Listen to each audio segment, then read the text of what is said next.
Hey, have you ever noticed how a lot of people seem to be really happy to hear that other people aren't doing so good? Or how if someone asks, how are you doing? Typically the response would be fine or good, despite if they are. I mean, who's going to be like, oh, everything's horrible, blah, blah, blah, especially if it's like the person at the grocery store asking how you're doing. Um, but why is that? I learned in a communications class recently that most people are more concerned about themselves. That's why most sentences have I or me in them when people are talking, because we're more concerned about ourselves. So a lot of the times, maybe we expect people to not care what we're saying. Um, but I'm actually going to share some things I've been too embarrassed to share publicly. More of my closer friends and family members know about stuff, but not everybody.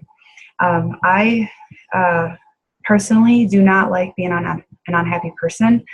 I am just naturally a smiley, happy human being. I don't like my aura getting all murky. In fact, when bad stuff happens and it gets to be too much and it puts me in a bad mood, the fact that I'm in a bad mood makes me be even more in a bad mood because now I'm in a bad mood and it's just a horrible downward spiral. And it's hard to get back out of that. And yet I continue to smile. So just because I'm smiling all the time doesn't mean things are peaches and cream for me. Um, I am just as much a product of my mistakes and failures and my downfalls as much as I am of my blessings and successes and good choices.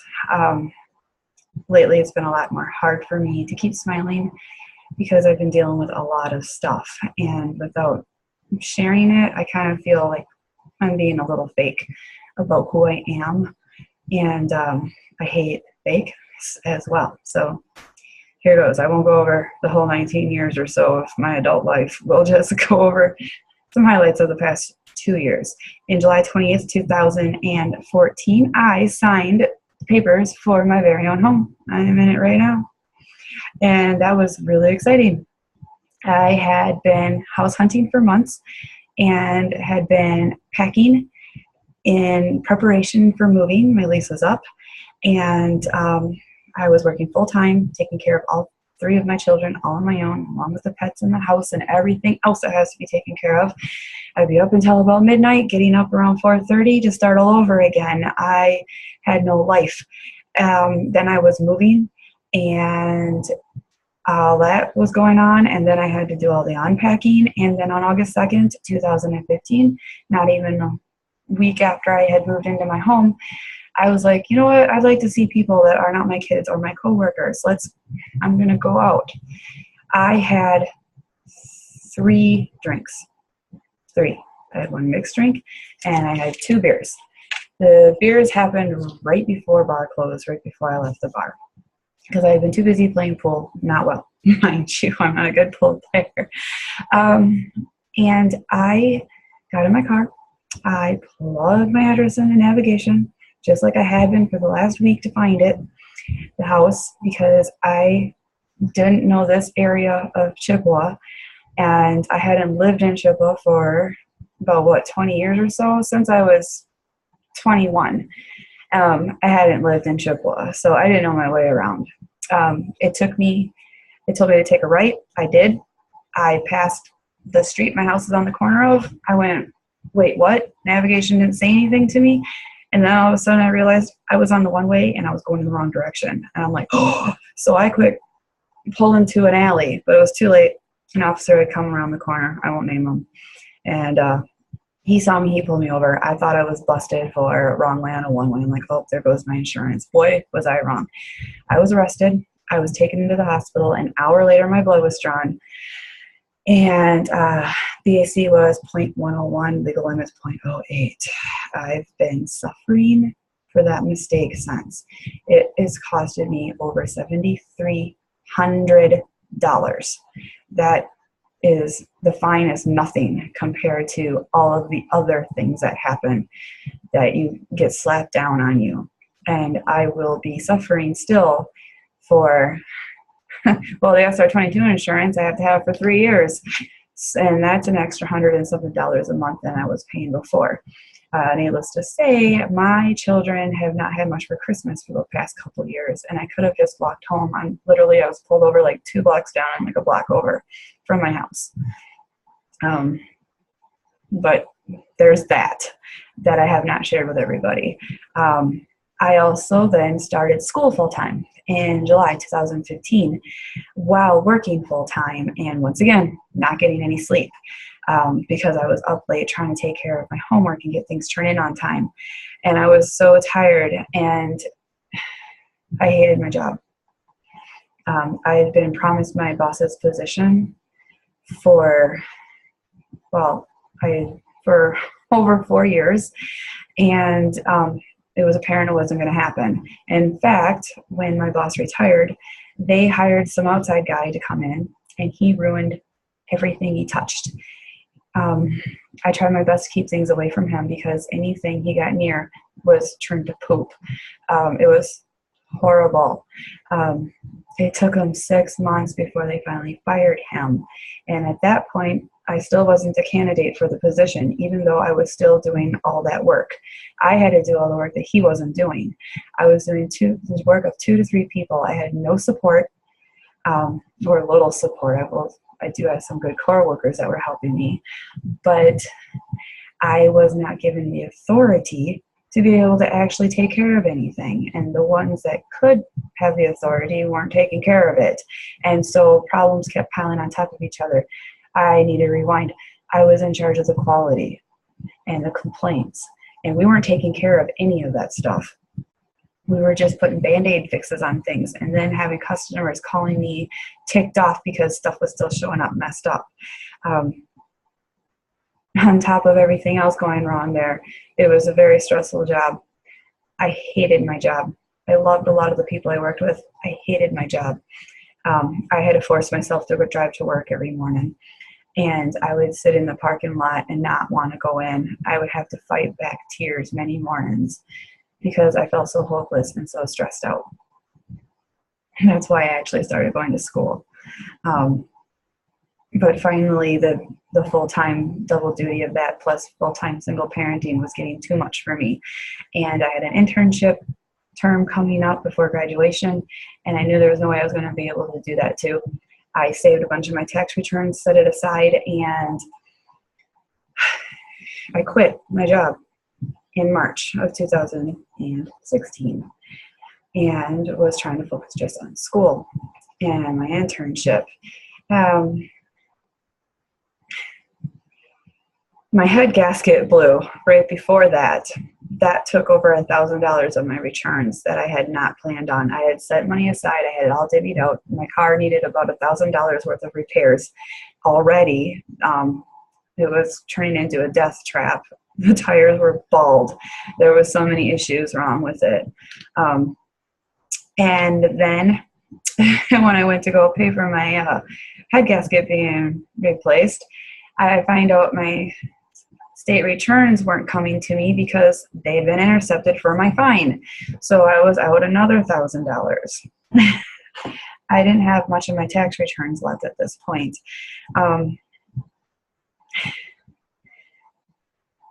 But then I got a check from my homeowner's insurance that's rolled into my mortgage payment. I had overpaid by a lot, so they sent me a check. I cashed that in. I cashed in my little bit that I had in the first IRA I actually had saved up. There wasn't too much in it. I cashed that out. So I was doing okay again. I had enough to carry me through, but I actually am not working enough hours, and I need a second internship. So I've been working hard to find a second place so I can do a dual internship so I can ensure that I have enough hours to graduate as well as enough pay to cover my bills.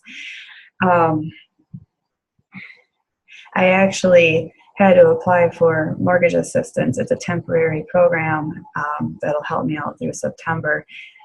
That was really hard for me to do. I had to swallow a lot of pride to admit that I messed up and that I needed help.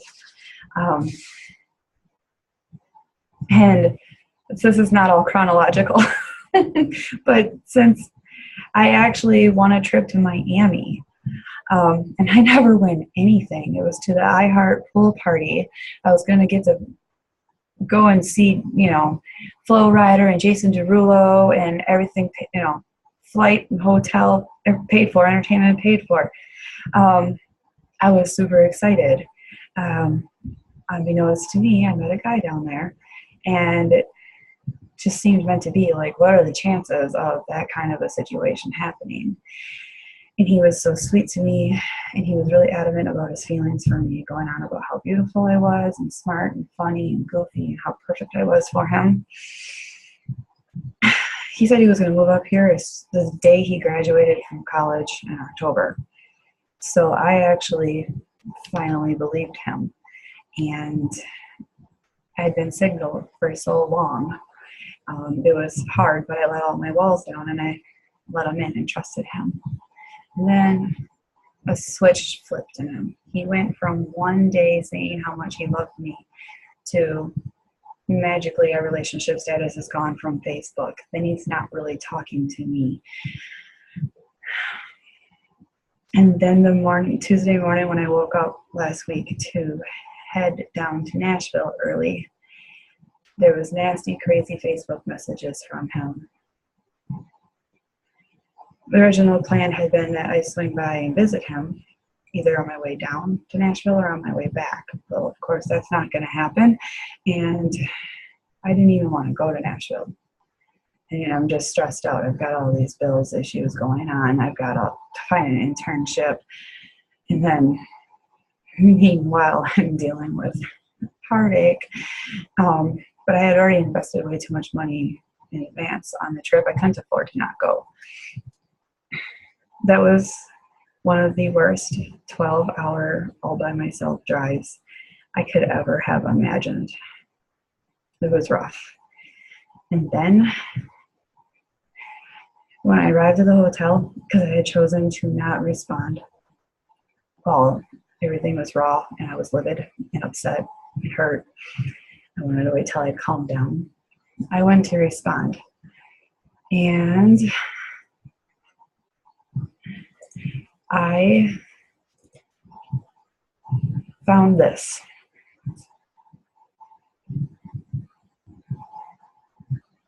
How somebody could go from talking about how wonderful you are and how you're perfect for them and how they love you and nothing you could do would be ever wrong, to that.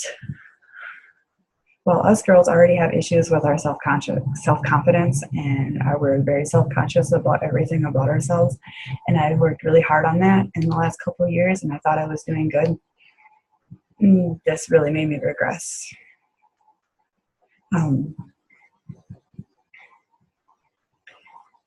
I was confused. But I'm not going to allow a lapse or a mistake in my judgment in another person to decide who I am, or let that have a control or how I feel about myself in the long run. It's hard. Let's just get that out of here. Oh, did I mention I've been so proud of my quitting smoking? About a month ago, I started smoking again. On that 12-hour trip to Nashville, I went through 2 packs of cigarettes. Like I said, it was a rough drive. But by the time I got to the hotel, I was so grossed out by cigarettes. I stunk like an ashtray. I felt nasty. So I went back to vaping, and then I hope to quit that soon. I'm very embarrassed by that I'm weak enough to let that control me again, to let nicotine back into my life. One battle at a time. But at least I don't stink anymore because I don't smoke cigarettes.